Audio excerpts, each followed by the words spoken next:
Ngayong araw nga mga mare, ito yung kaganapan nga nung kinabukasan ng pag-uwi nga nila tatay. At syempre mga mare, sa wakas dumating na nga itong Hari TV. Kung napanood nyo nga yung vlog natin kanina at ito nga mga mare si Chuchu, abay katabi na naman nga ni Sabelo. Akala mo talaga hindi nag-aaway ang dalawa na yun mga mare kasi talagang galit na galit si Chuchu kay Sabel. Habang abala nga kami mga mare, ito dumating na nga yung Hari TV. O diba mga mare, kung dati wala tayong TV, ngayon ay napakadami na nating TV. Ewan ko na lang talaga mga mare kung magkakasya pa to sa dalawa nating mata. Talagang masusulit nga mga mare ito at eto nga si kuya inasikaso na nga lang niya. Dahil syempre hindi nga natin to mga mare alam paano gamitin kaya naman ayan dinemo nga ni kuya. Habang dinedemo niya nga mga mare ay tuwang-tuwa nga kami at pag alis niya nga inalis na nga ni Pangit etong plastic. Sabi ko nga mga mare saktong-sakto to kapag lumabas yung baby nga natin at pwede na nga siyang manood. Sa hindi nga nakakaalam talagang hilig nga namin pinapanood din yung mga vlog nga natin at eto may pagkaway pa nga tayong nalalaman. Kung tutuusin nga mga mare lahat ng TV natin ay 4 na nga ito. Kaya sa mga gusto nga din umorder ng Hari TV, alam nyo na kung saan kayo order.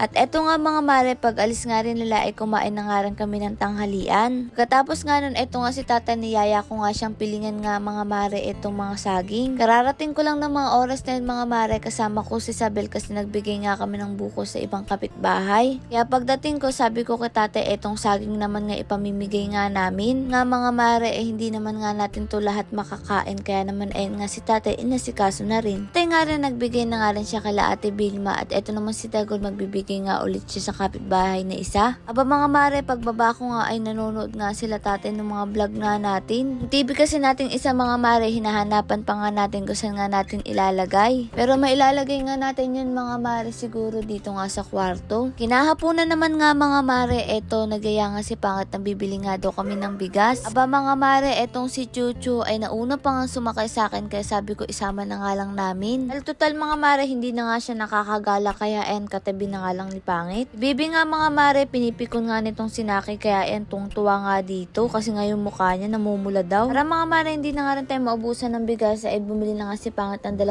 sako. Minsan kasi sa sobrang abala mga mare, hindi na nga rin namin napapansin. Marami nga rin nakapansin na sako nga lang daw ginagamit nga nating lalagyan. Meron po tayong lalagyan mga mare. Hindi na nga ako bumaba niya ng mga oras na yan kasi wala naman akong maitutulong kaya etong tawga-usog na nga lang ako ng upuan. Nakot na nga ni Dagol at ni Pangit etong mga maring bigas tapos naisipan nga namin pumunta nga sa dati nga nating tinitirhan. Naisipan kasi namin mga mare mag-fishball. Kaya sabi namin tamang-tama maaga pa kaya pupunta nga kami dun mga mare. Yun din ang dahilan ko bakit nalik nga tayo mag-upload. Galang-gala kasi kami. Bumili na lang din kami mga mare ng ulam. Total linggo naman kaya bukas na lang kami magluluto. Sobrang nakakatuwa nga mga mare na kakabili nga kami ng ganito. Dahil naalala ko mga mare yung naabutan kong presyo nito ay 75 nga lang isang buo na pero hindi kami makabili. Totoo yun mga mare, naabutan namin is 75 isang buo na ganito dati. Sobrang bata ko pa nun. At syempre mga mare, dito nga kami bumili sa may suki nga namin kasi masarap nga dito yung sausawan. Kaya etong si Chuchu naman mga mare, kapag nakakita ng babae, talaga namang galit na galit. Bumili na nga rin kami mga mare ng mauulam pang ang iba.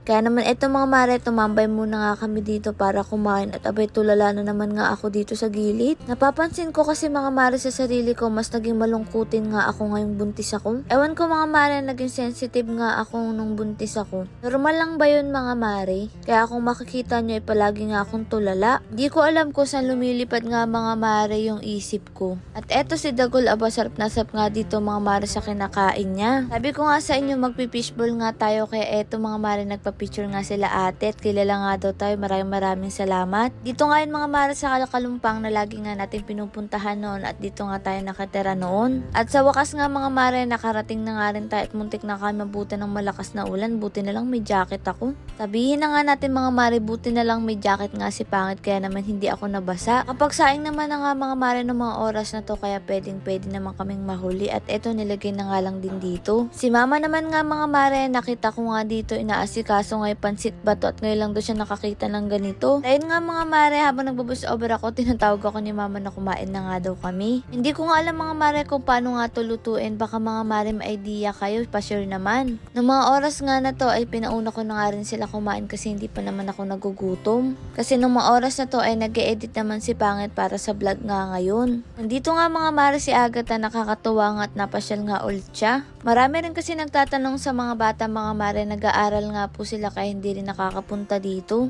Magbibigay pa nga rin tayo ng munting regalo sa mga nakapalo at nagsishare ng ating vlog. Lord, maraming salamat sa lahat ng blessing at syempre sa inyong mga mare. Paano ba yun? Bukas na lang ulit.